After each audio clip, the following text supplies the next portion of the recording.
you and welcome. My name is Mike, and in this little video, we're going to examine the case of Kelly Cochran. This case may involve, human burgers, so look forward to that. Kelly Cochran of Iron River, Michigan, signed a blood pact, oh hell yeah, with her husband that if one of them ever cheated on the other, they would get rid of the person with whom they had cheated. That's hardcore. So you can see where this is going. But Kelly Cochran didn't stop there. In fact, it's believed she may be one of those serial killers I keep hearing so much about. Let's take a gander.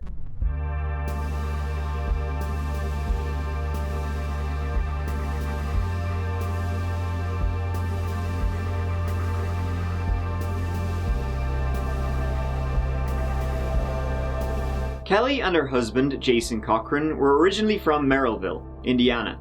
They grew up next door to each other, and after high school they got married in 2002, and started their own business, servicing swimming pools. They were reported to be a strange couple, just a little bit off, maybe keep your distance, which is not surprising considering the story I'm about to tell. But by all accounts they did seem to love each other. They just had a weird way of showing it. Kelly was a talker, Jason, not so much. Anyway, after about a decade of cleaning swimming pools, Jason's back, it had enough. It was done. He couldn't work, so Kelly had to do everything alone, and that didn't last for long, so in 2013, they upped sticks and moved over to Michigan. Iron River, to be precise. Michigan. Why would anyone want to move there? I hear you asking. Well, let me tell you. Puff, puff. Yeah, Jason wanted to get some of the devil's lettuce for his back pain.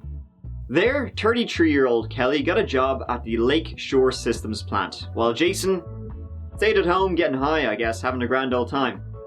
There, Kelly met 53-year-old Christopher Reagan, an Air Force veteran who grew up in Detroit. He was 20 years older than Kelly.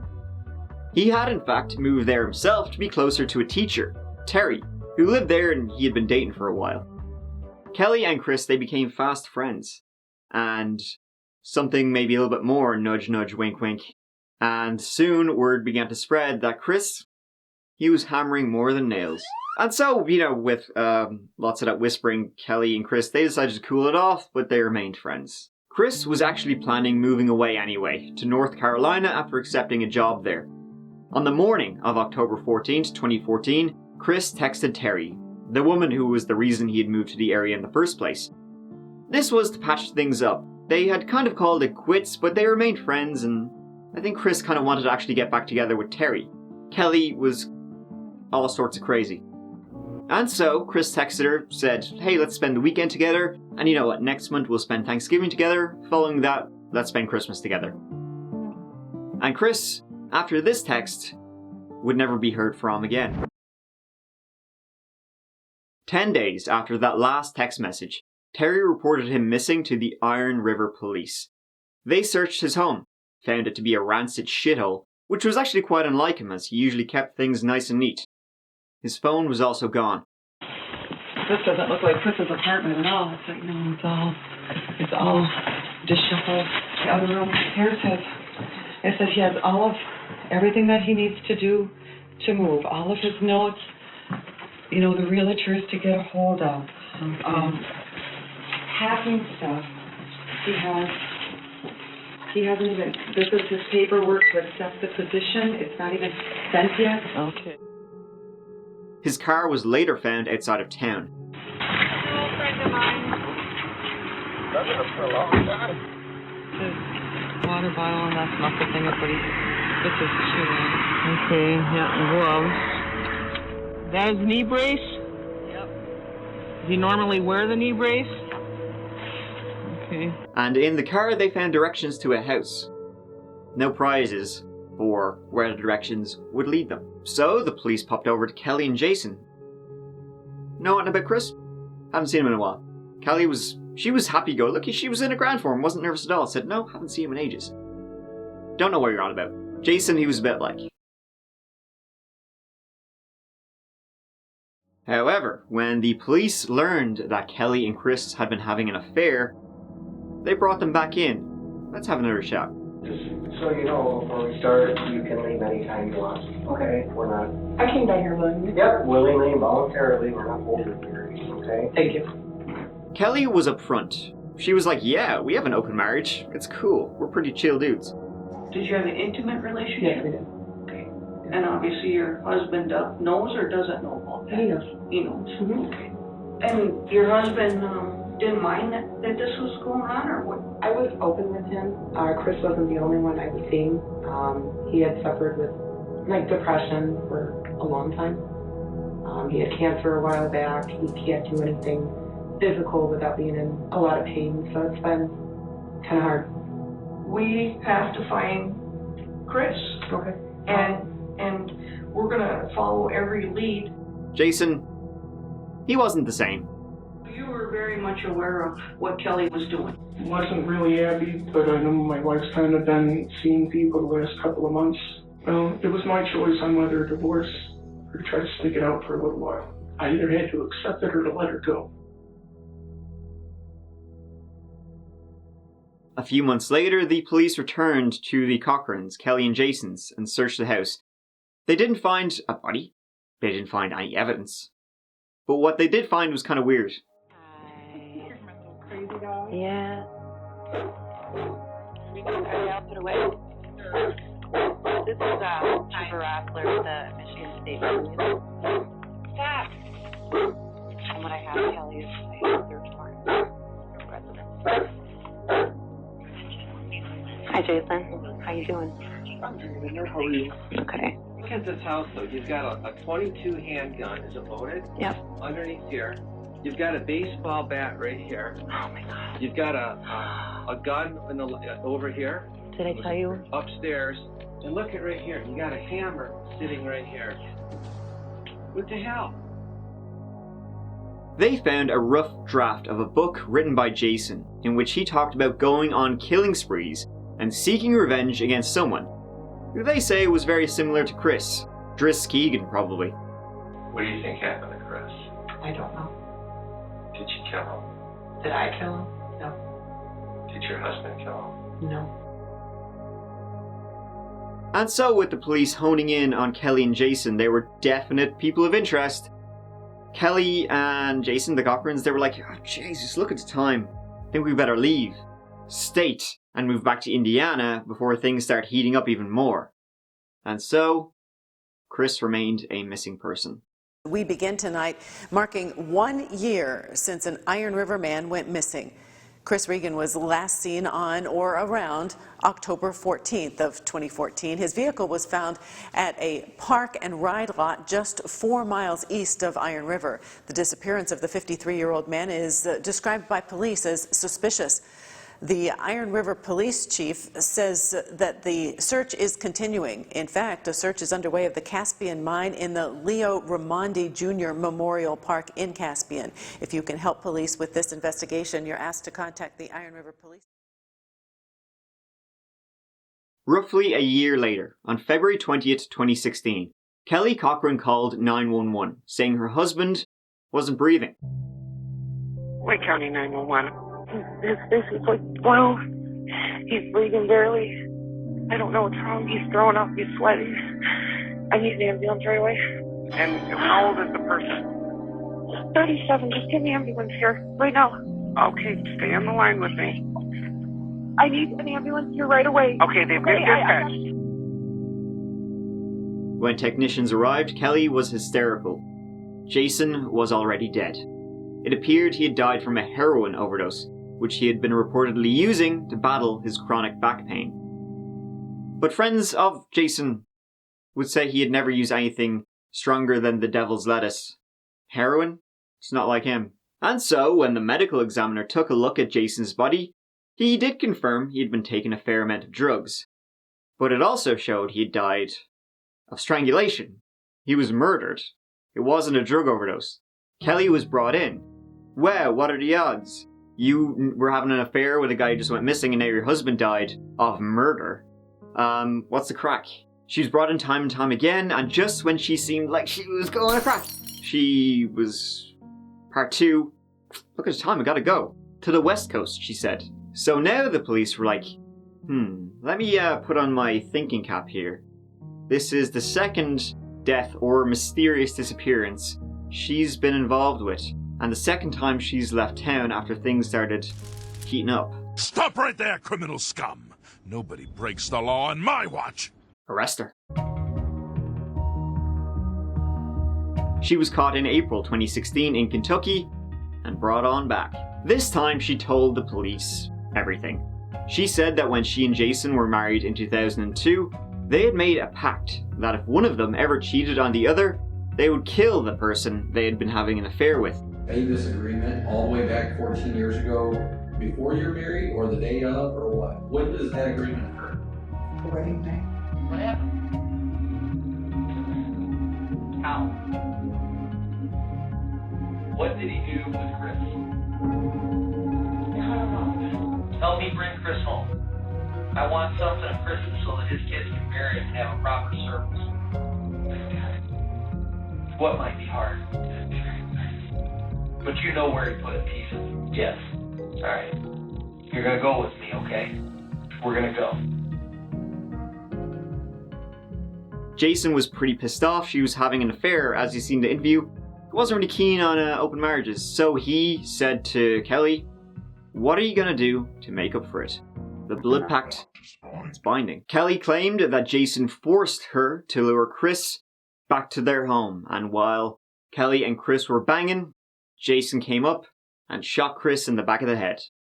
What a way to go. Jason then cut up Chris and dumped his bits. But not all of them, which we'll get to in a bit. During that time, neighbors said they heard a late night gunshot coming from the direction of the Cochrans' home, around the time of Chris's disappearance. They then heard power tools running in the middle of the night. I was asleep and woke up and sounded like a gunshot. I lay there for a while, then I heard some loud talking, and I went to the window, looked down the street where it was coming from, and there was a woman on the porch. I'll be Chris, okay? I mean, I really like to, I just like to know how this happened, so what do I do? Anyway, he'd come in, we were talking, and Where's he standing? like right next to me, we were talking. Up close? Yeah. This way? We were messing around right here. You guys were messing around. We didn't make it upstairs. You were having sex right here. Okay? Well, I'm Chris, so we're standing here, we're fooling around, right? And then you decide to go up the stairs. We're going into the vessel. Okay. And how are we walking? You and I together. How are we walking? I think he walked first because I closed up the door. Okay, so he walks first. He steps. Right? And you're where? Get in position. Okay. So he's standing right here. And you're right there. And you're telling me that Jason shot him from behind? At the time I didn't know he was shot. Then what happens? He fell. This way. Yeah. He comes back, and both of you go down the stairs, and you go all the way down? Kelly later brought investigators to where pieces of his body were dumped. All they found was a skull with a bullet hole in it. The teeth matched Chris Regan's. A pair of glasses, believed to belong to Chris, were also nearby. She's saying everything was here. The skulls, the torso. She's saying she dumped the whole body here in different bags? Yep, the whole bag, all the bags were dumped here. What would the biggest piece of bone be that you, torso, and that was here? So then we should find ribs, and I think that generally... The skull should be the biggest, though. See, Kelly was pretty pissed off at Jason for killing Chris, because I think she genuinely liked him. So, Jason, he needed to go too. It was revenge. And even on the night that Jason shot and killed Chris, Kelly had actually considered killing Jason anyway. She continued to think about killing Jason for 16 months until... bingo. Now, you talked about animals on Friday. Did you ever tell your brother Colton that you and Jason fed your victims to your pigs and that the family then ate those pigs? No, I did not. You never told your brother Colton that? I never told my brother that me and Jason fed victims to the pigs. Did you tell your brother that Jason alone fed victims to the pigs? Yes, I did. Why did you tell your brother that? Just something I told him. So you told the detective also that you had a pact made when married to kill lovers, right? I told him that, yes. And I think that you testified that that actually was an agreement, but you were joking around at the time. Is that accurate? No, not actually. I said a pact is an agreement. There was never any agreement, but this was said on our wedding night. Well, why don't you tell us exactly what was said on your wedding night?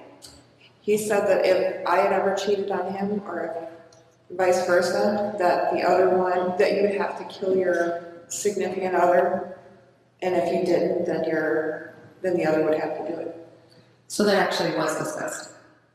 He had said it. And what did you say? I blew it off. I didn't think it was anything to take seriously. Okay, so you didn't take that seriously, but yet you told the detective that when you're under investigation for a murder? Yes. That was a big joke to you? None of this is a joke. So you lied to the detective. Was it a big joke when you lied to the detective about this? No. Now, wouldn't you agree it's easy to blame Jason Cochran because he isn't here to defend himself? I don't think that's true. No, you don't think it's convenient he's not here to defend himself? Well, why not blame him? I mean, he was going to take the blame for it all anyway, right? He was never going to take the blame for it. And you took care of the car, didn't you? What do you mean by took care of it? You picked the spot for where the car should be parked. I suggested it, yes. And your training and experience in forensics told you it would be a bad idea to put the car near the crime scene, right? I wanted it to be found. Wouldn't you agree it's a bad idea to put the car near the crime scene? A bad idea to do what? To put the car near the crime scene? I have no clue. No, your training and experience in forensics doesn't tell you it's a bad idea to put a car near the crime scene? Where do you consider the crime scene? Your house. Are you telling us there's another crime scene? No. Because I'd be interested in hearing that if there is. No. In early 2017, Kelly Cochran went on trial for taking part in the killing of Chris Reagan and was found guilty on 5 counts, including first-degree murder, and was sentenced to life in prison. She was actually sentenced quite a bit. She was sentenced to life imprisonment without parole for first-degree murder, 2.5 to 4 years in prison for larceny in a building, 6 to 10 years in prison for conspiracy to mutilate a dead body, 3 to 5 years in prison for concealing the death of a person, and 2.5 to 4 years in prison for lying to a police officer. I was never any good at maths, but that's a lot. And there's more to come. Instead of going through a second trial for Jason's murder, she just straight up pled guilty. She told police she delivered an overdose of heroin to her husband and proceeded to put her hands on his neck, nose and mouth until he died less than a minute later. In 2018, she was sentenced to an additional 65 years in prison. She's going to be old as shit when she gets out. And while in custody, Kelly began making claims that her and her husband may have committed a hell of a lot more murders. Now, per the provisions in Kelly's plea, the state of Indiana can never charge her for the additional murders if they actually happened. If she chooses, she can provide locations of other victims without any penalty. She claimed to have other friends buried in Indiana, Michigan, Tennessee, and Minnesota. However, the identities and specific locations of these bodies remain a mystery to this day. It's thought there could be up to 9 more bodies hidden somewhere. Kelly's own brother, Colton, told investigators he feared his sister was a serial killer. She had been talking with the guy for quite some time on Facebook, and they met. He finally confessed to Jason about seeing the guy, and Jason said to her more than once that, "In your presence?" "In my presence." What did he say to her? He said, "Well, I'll kill him if you want." He just straight out said, "I'll kill him." And then all this happens. So then I'm wondering, after hearing that there could possibly be more people, And the more is coming from her. She's telling you guys the correct one. And how many more boxes did she tell you? Most of their time. And it's thought they may have served up some of Chris Reagan as hamburger when they had friends over for a barbecue not long after he went missing. Never refunded us before and any time after that. I mean, the amount of meat, like, there's like $150, $200 worth of meat just alone. When we found out the guy was gone, they were always wondering about that. What if they were that kind of people and actually did kill a guy and then butchered him up and had us over for dinner? I believe we ate him. It was like a transparent kind of like meat, like a lobster or shrimp, and it had the texture of it, like the soft firmness of it. It was like something I never had. I'm like, oh God, like no. Lovely. Good evening. Thanks for joining us tonight for Local 3 News. I'm Cynthia Thompson. We begin tonight with an update in the Kelly Cochran case. The Michigan Court of Appeals has upheld Cochran's 2017 conviction that's related to the death of 53-year-old Christopher Carl Reagan. Local 3's James Fillmore joins us tonight in the studio. James, you've been looking at the court documents. They were just released today, Cynthia. Cochran alleged that the Iron County Trial Court was wrong in allowing certain evidence to be admitted. This includes Cochran's claims that she was a serial killer, that she and her husband Jason had a trophy bag with items from previous murders, and that she made shanks out of her eyeglasses while in jail. The Michigan Court of Appeals did not agree and ruled that the serial killer statements were admissible.